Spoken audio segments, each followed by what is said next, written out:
Turkiyadagi o'zbekistonliklarga muhim ogohlantirish berildi.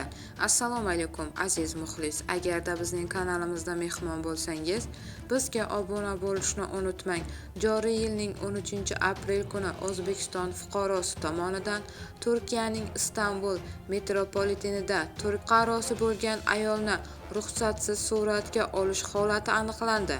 Bu haqda Istanbul shahridagi Bosh konsulxona xabar berdi. Ushbu harakat ayol tomonidan huquq-tartibot organlariga ma'lum qilingandan so'ng fuqaro qo'lga olingan va holat yuzasidan tergov harakatlari boshlangan.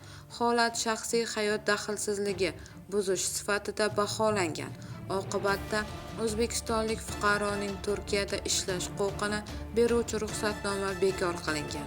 Ayni paytda unga nisbatan ma'muriy jazo va majburiy deportatsiya choralari ko'rilyapti. Ma'lumot uchun, Turkiya qonunlariga ko'ra boshqa shaxsni, ayniqsa ayollarni ularning roziligisiz suratga olish yoki videoga tushirish qat'iy man etiladi va bu jinoiy javobgarlikka olib kelishi mumkin, deyiladi xabarda.